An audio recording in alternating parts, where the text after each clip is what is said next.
Hi, my name is Kevin, and in this video I'd like to give you an introduction to my Unit 2 design project. To begin, I'd first like to develop a chronological roadmap of what this video would discuss. In the first 3 minutes, I'll be giving you an overview of my site, as well as speaking about some of my user front-end design choices. Then, I will move on to speaking about my targeted code functionality. Thirdly, I'll be addressing the success criteria that I laid out in Criterion B. And last but not least, I'll be giving a couple of closing comments on what I learned and how I can move forward with this project. First and foremost, I would like to give you an introduction of my site. At its core, my site connects tutors and students by displaying data. This data includes things such as contact information, like email, like names, like the province that they live in and the subject that they teach, as well as what grade they are in. Essentially, this makes it very easy for students to see what tutors are out there, and it makes it very easy for tutors, likewise, to see what students are out there. Why is it important that tutors and students can connect more easily by displaying their contact information? It is important especially during COVID-19 because many people feel that their education isn't as fulfilling online, and because many tutoring schools and after-school tutoring programs have been closed down. But even outside of COVID-19, many people still need extra help, and finding tutors is quite hard. Therefore, I believe that my web application, is going to make students' lives a lot more easier during COVID-19 because they can find extra help, and even outside of COVID-19, it would still benefit a select group of students. Now then, without further ado, let's discuss my user interface and my user design choices. I followed 3 design principles when creating my user interface that were also based on my final 3 success criterions. Firstly, I was able to create a successful color scheme. I want you to first notice the banner that I created at the landing page of my site. As you can see, I used a lot of colors that pair generally pretty well with the background. And I believe that my color did 3 things. First, it was very consistent throughout the site.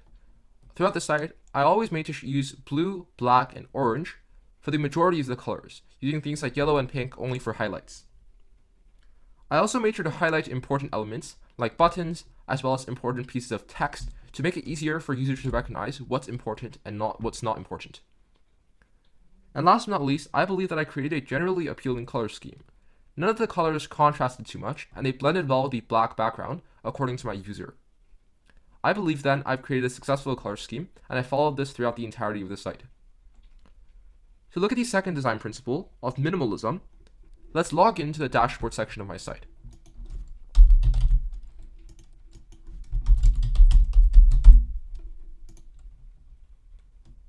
When users log into the dashboard section of my site, they can immediately see that it's incredibly minimalistic. Even though that I have a lot of functionality on it, I made sure to remove any unnecessary elements that weren't actually useful to the user. For example, when you click on the student database page, everything on this page is something the user is going to be able to use, and nothing on this page is going to be something that's useless.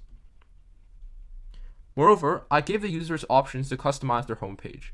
For example, if they click on this button, it would withdraw the sidebar so that users now have more room, and therefore it makes it more minimalistic as it's more spaced out. Finally, I made sure to make text generally pretty big using a font that was easy on the eyes, and I generally made buttons big and the corners of cards rounded a little bit by using the border radius CSS property. This makes everything look very modern and less rigid, which is part of the feeling of minimalism. The third design principle that I followed was to create a system and a design that was easy for the user to use, so something that was very user intuitive. I believe my site was user intuitive for 2 reasons.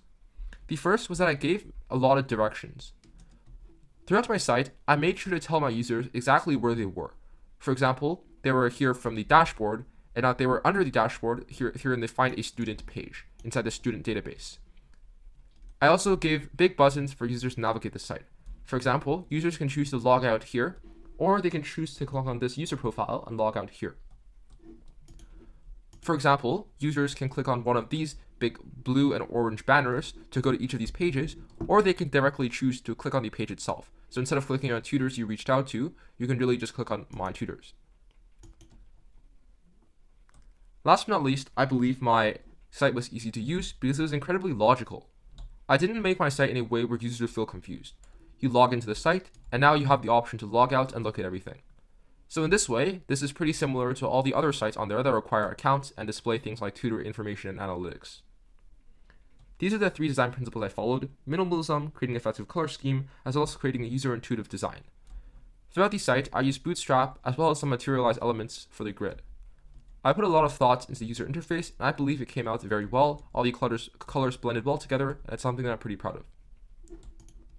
Throughout the course of this project, I put a lot of functionality into my site, so let's get into it.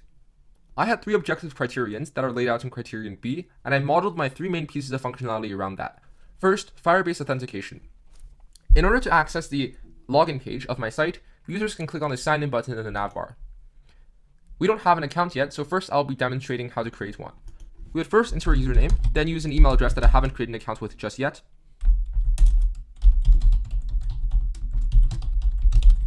I would enter a password that's 8 characters or longer. I would create an account. This already leads my user into the dashboard page, making it very convenient that they don't have to log in twice. However, just to see that it works, let's log out and try to log in again using the email address that we have just entered. And using the same password. As you can see, this also works. The second piece of functionality is to display tutor or student data. To demonstrate this, let's go to the student database page. Here you can see a well-made form as well as a data table. In order for students to display their information here, along with the other students that want help from tutors, they would need to fill out this form.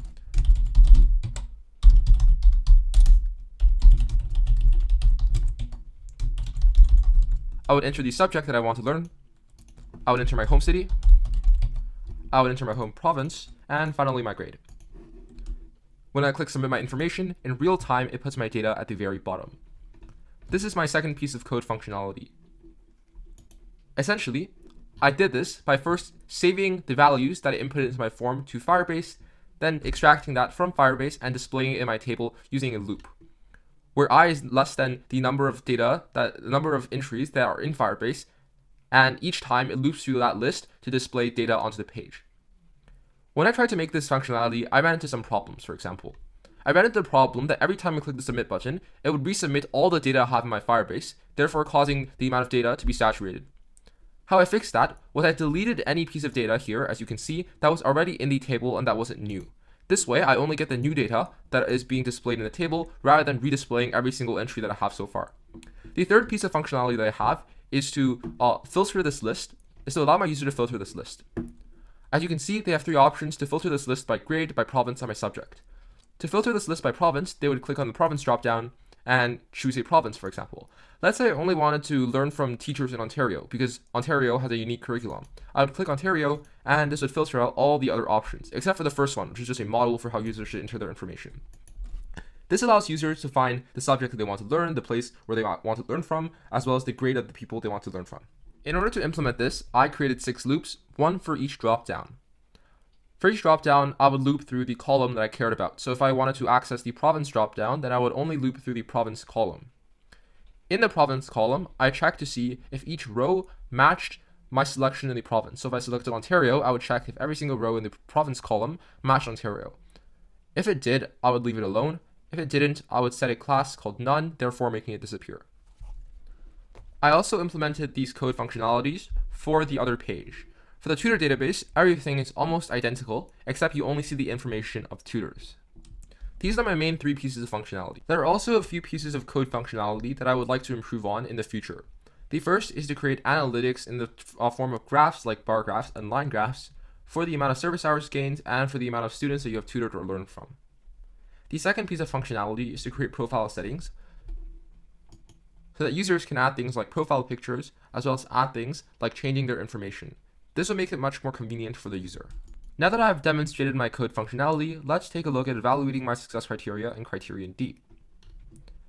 I will use my design test methods. The first criteria is an objective one. It's to allow mentor information to be saved in my database and displayed on my site. I already demonstrated that this is working in the code functionality section. This is also done in real time, as there was no delay, and the font and design of the appended data on the data chart matches with the rest of the site. So, I considered myself successful in the first criterion. In the second criterion, it is also objective. It's to allow a user to only search for specific mentors by grade, subject, and location. This is essentially the dropdowns that filter through the list, and because that worked, I considered myself successful here. This was also done in real time, and the dropdowns took into account location, grade, and subject. The third criterion is also objective. It's creating a user authentication system using email and password. I ran a program in my demonstration, and I showed that users need to log in again after logging out. Users can log in after creating an account, but they cannot log in if they do not have an account. Since all these three things work and it is done in real time, and the login section, the login page, matches the design and color scheme of the rest of the site because it's also blue and black, I consider myself successful. In the fourth criterion, it is a subjective criterion. It's to create a user-intuitive design. I already spoke about why my design was user-intuitive at the start when I was talking about the user design choices. I spoke about why it is that my site was easy to navigate, as well as use good things like color to show my users where to go. Therefore, I can consider myself successful. Similarly, in the fifth criterion, which is also subjective, I had to create a minimalistic design. I also demonstrated this in the section where I spoke about user design choices. I believe that I was able to create a minimalistic site because I tried to remove unnecessary elements and made things like buttons big and made the edges of cards round, which all fall under the category of minimalism. Therefore, I also consider myself successful. For more information, you can always refer back to the start of the video when I talked about minimalism a lot more. The sixth and final criterion is also subjective. It's to create an appealing color scheme. I believe I was able to do this because I was able to create a color scheme that directed my user where to go by highlighting buttons and important elements on my site, a color scheme that was thoroughly consistent, blended well with the background that my user enjoyed, and finally, that was easy on the eyes and appealing. This is why I believe I have successfully fulfilled all 6 criterions. Throughout this project, I learned a lot of things. And to conclude the video, I would like to leave some closing comments on what I did learn and what I thought was important and how I can move forward. First and foremost, I believe that I improved my organizational and time management skills.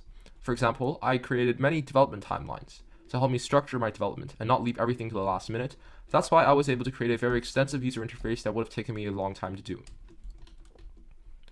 I also made sure to document my process by using things like user interviews and creating things like prototypes. And at the end of the day, I think that I developed many skills that I did not have in Unit 1. For example, I experimented with many JavaScript frameworks as well as CSS frameworks to help make my site look good. I had an extensive knowledge of Bootstrap after I finished the second project, and I want to explore things like React and Angular in the future to create better user interfaces. I also learned how to use databases, which I thought is still very cool. So, this is my project. I think that I'm pretty proud of what I made, and I believe it has a good social impact. Thanks for watching this video.